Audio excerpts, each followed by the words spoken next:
नमस्कार। देशकाल प्लस में आपका स्वागत है। मैं हूं मुकेश कुमार। दोस्तों, इलाहाबाद हाई कोर्ट ने राहुल गांधी के मुतल्लिक दो महत्वपूर्ण मामलों में फैसले सुनाए हैं। एक तो पूरा अंतिम फैसला है और दूसरा आधा अधूरा है, लटका हुआ है, लेकिन वो भी महत्वपूर्ण है क्योंकि उसमें भी राहुल गांधी के पक्ष में ही बात की गई है। जो ताज़ा फैसला है वो राहुल गांधी के खिलाफ दायर की गई एक याचिका से जुड़ा हुआ है, जिसमें ये कहा गया था कि राहुल गांधी ने भारतीय राज्य इंडियन स्टेट के खिलाफ जिहाद छेड़ने या लड़ाई लड़ने या संघर्ष करने की बात की है, जो कि देशद्रोह के तुल्य है, जो कि एक तरह से भारत के खिलाफ लड़ाई छेड़ने जैसी है। हालांकि उस समय बीजेपी, संघ परिवार सब ने इसको इसी रूप में प्रस्तुत करने की कोशिश की थी कि उन्होंने देशद्रोह, राजद्रोह का काम किया है, क्योंकि वो भारतीय राज्य से लड़ाई करने की बात कर रहे हैं, इंडियन स्टेट से लड़ने की बात कर रहे हैं। हालांकि उसका मतलब बिल्कुल भी ये नहीं था, उसको तोड़ा मरोड़ा गया था। जैसा कि संघ परिवार की आदत है, वो विपक्षी दलों के बयानों को तोड़ मरोड़ कर अपने अर्थ निकालते हैं। राहुल गांधी ने क्या कहा था, पहले ये समझ लें। 15 जनवरी 2025 को दिल्ली में कांग्रेस के नए मुख्यालय इंदिरा भवन के उद्घाटन के मौके पर राहुल गांधी ने कहा था कि हम अब सिर्फ भाजपा और आरएसएस से नहीं लड़ रहे हैं, बल्कि भारतीय राज्य यानी इंडियन स्टेट से लड़ रहे हैं। भाजपा और आरएसएस ने देश के हर संस्थान, जुडिशरी, मीडिया, सब पर कब्जा कर लिया है।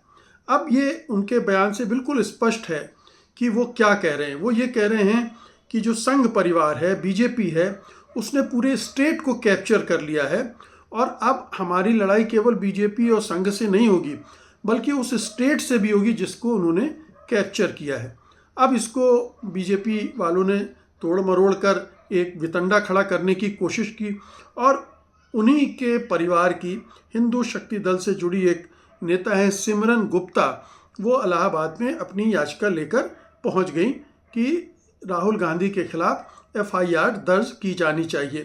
इलाहाबाद हाई कोर्ट ने न केवल उनकी याचिका को खारिज कर दिया, बल्कि याचिकाकर्ता पर 25,000 रुपये का जुर्माना भी लगाया और ये कहा कि ये प्रचार पाने के मकसद से दायर की गई मामूली याचिका है और कोर्ट ने कहा कि सरकार की कार्रवाई या नीतियों की आलोचना भी ज़रूरी है। अब ये सिमरन गुप्ता संभल की रहने वाली है। उन्होंने पहले संभल के कोर्ट में ये याचिका दायर की थी, जिसे संभल के कोर्ट ने खारिज कर दिया था। उसके बाद वो हाई कोर्ट पहुंच गई थी और हाई कोर्ट ने भी उसे खारिज कर दिया। हाई कोर्ट ने क्या कहा, ये बड़ा दिलचस्प है इस याचिका के बारे में और राहुल गांधी ने जो कुछ कहा उसके बारे में। जस्टिस विक्रम डी चौहान की अध्यक्षता वाली सिंगल बेंच ने कहा कि संसदीय लोकतंत्र में सरकार की कार्रवाई या नीतियों की आलोचना की न सिर्फ अनुमति है, बल्कि आवश्यक भी है। इसलिए आलोचना या वैचारिक मतभेद अपने आप में अपराध नहीं हो सकता है। ये बहुत महत्वपूर्ण बात है। उन्होंने ये भी कहा कि नेता विपक्ष राहुल गांधी चुने हुए प्रतिनिधि और संसद सदस्य हैं। लोकतंत्र में चुने हुए प्रतिनिधि नागरिकों और सरकार के बीच में पुल का काम करते हैं। ये सिद्धांत लोकतंत्र की कल्पना पर आधारित है, जहां नागरिक अपनी आवाज़ चुने हुए प्रतिनिधियों को बताते हैं। चुने हुए जनप्रतिनिधि विभिन्न माध्यमों से अपनी चिंताओं को जता सकते हैं। इसके अलावा ऐसे चुने हुए प्रतिनिधियों को भी बोलने और अभिव्यक्ति की स्वतंत्रता का व्यक्तिगत अधिकार भी मिला हुआ है। तो सिमरन गुप्ता, जो जाहिर है कि अपने को मशहूर देखना चाहती होंगी और इस मकसद से हाई कोर्ट पहुंच गई थी, उनकी याचिका को एक झटके में हाई कोर्ट ने खारिज कर दिया है और ये जता दिया है कि राहुल गांधी के बयान में कुछ भी ऐसा नहीं है जिसे ये कहा जाए कि वो देश के विरोध में कोई काम कर रहे हैं, राष्ट्र के खिलाफ कोई षड्यंत्र रच रहे हैं, कोई जनता को भड़का रहे हैं, इंडियन स्टेट के खिलाफ कोई मुहिम छेड़ने जा रहे हैं। स्टेट के खिलाफ नहीं, जो स्टेट कैप्चर हुआ है, जिनके द्वारा कैप्चर हुआ है, उन दोनों के खिलाफ वो जंग करने की बात कर रहे हैं। ये तो एक मामला हुआ। दूसरा मामला कुछ दिन पहले आया था, जो राहुल गांधी की याचिका से संबंधित, माफ कीजिएगा, नागरिकता से संबंधित था। उस राहुल गांधी की नागरिकता को लेकर पिछले लगभग एक दशक से 2015 से लगातार सवाल उठाए जा रहे हैं। ये भी संघ परिवार का कारनामा है। तरह तरह से बहाने बनाकर, नए नए कारण जताकर, नए नए मामले खड़े करके राहुल गांधी की नागरिकता को संदिग्ध बताना और उनके खिलाफ कार्रवाई करने की मांग करना, ये एक सिलसिला चला आ रहा है। पहले सुब्रमण्यम स्वामी ये कर रहे थे, फिर कर्नाटक के एक बीजेपी वर्कर हैं एस विघ्नेश शिशिर, वो उतर पड़े मैदान में। उन्होंने एक याचिका दायर कर दी इलाहाबाद हाई कोर्ट में कि राहुल गांधी ने ब्रिटिश नागरिकता स्वीकार की है, उनके पास डायरेक्ट आइडेंटिफिकेशन नंबर, लंदन और हैम्पशायर के पते आदि सबूत हैं, इससे वे लोकसभा सांसद पद के अयोग्य हैं। याचिकाकर्ता ने मांग की कि उनके खिलाफ एफआईआर दर्ज की जाए और सीबीआई से जांच करवाई जाए। निचली अदालत, जो कि लखनऊ की एक ट्रायल कोर्ट थी, उसने इसी साल जनवरी में इस याचिका को खारिज कर दिया था। फिर ये मामला हाई कोर्ट में आया। हाई कोर्ट के जो इलाहाबाद हाई कोर्ट की लखनऊ बेंच है, वहाँ जस्टिस सुभाष विद्यार्थी हैं, उन्होंने ये याचिका स्वीकार कर ली और यहाँ तक कि उन्होंने रायबरेली कोतवाली थाने को राहुल गांधी के खिलाफ एफआईआर दर्ज करने के आदेश भी दे दिए। लेकिन अगले ही दिन अपने ही आदेश पर स्टे लगा दिया और उन्होंने कहा, कोर्ट ने, कि राहुल गांधी को सुनवाई का मौका दिए बिना ऐसा आदेश नहीं दिया जा सकता। तो ये मान सकते हैं कि जस्टिस सुभाष विद्यार्थी से ये चूक हुई थी। हड़बड़ी में उन्होंने इस तरह का आदेश दे दिया था, लेकिन समय रहते उसको वापस भी ले लिया। तो सवाल ये है कि राहुल गांधी की जो नागरिकता है उसको बार बार संदिग्ध क्यों बनाया जा रहा है। High court, Allahabad high court में 10 साल से ये मामला पेंडिंग है, उस पर निर्णय क्यों नहीं हो रहा है।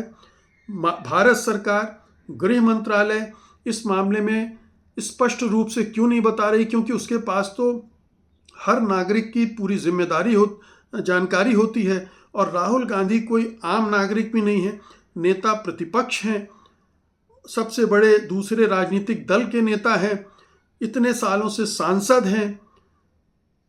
इतनी सब बातें होने के बावजूद अगर ये सरकार इस बारे में क्लैरिटी नहीं दे रही है, तो इसे आप एक साजिश के तौर पर देख सकते हैं कि वो नहीं चाहती कि राहुल गांधी के मामले में कोई क्लैरिटी बने, लोगों के मन में एक अविश्वास, एक शंका बनी रहे उनकी नागरिकता को लेकर।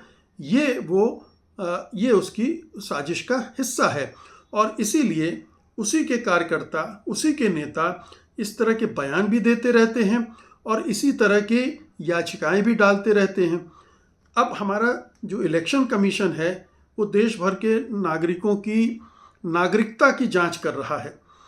जो नागरिकता उसकी समझ में आ रहा है, जिनकी नागरिकता नहीं होनी चाहिए, उन्हें इलेक्टोरल रोल से बाहर कर रहा है।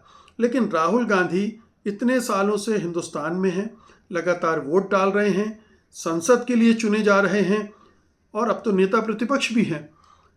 आखिर क्या वजह है कि इलेक्शन कमीशन भी चुप है, गृह मंत्रालय भी चुप है, मोदी सरकार तो चुप है ही, और अदालत भी इस मामले को सिरे तक नहीं पहुंचाने की कोशिश कर रही कि एक बार ये फैसला हो ही जाए कि राहुल गांधी के पास दोहरी नागरिकता है या नहीं, वो ब्रिटिश के भी नागरिक हैं या नहीं।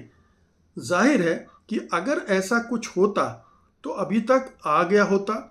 अगर उनकी दोहरी नागरिकता होती तो उनसे नेता प्रतिपक्ष का भी अधिकार छीन लिया जाता, उनकी सांसदी छीनी जा चुकी होती।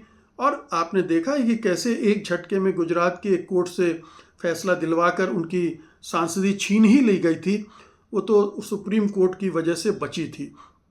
तो ये या फिर कोई ऐसे मौके का इंतज़ार कर रही है जब गेम खेलना होगा मोदी सरकार को, तो उन्हें कटघरे में खड़ा करके कोई इलेक्शन कमीशन से या कहीं से कुछ फर्जी आदेश दिलवाकर उनको चुनावी रेस से बाहर करने का एक षड्यंत्र भी अगर चल रहा हो तो कोई आश्चर्य की बात नहीं है।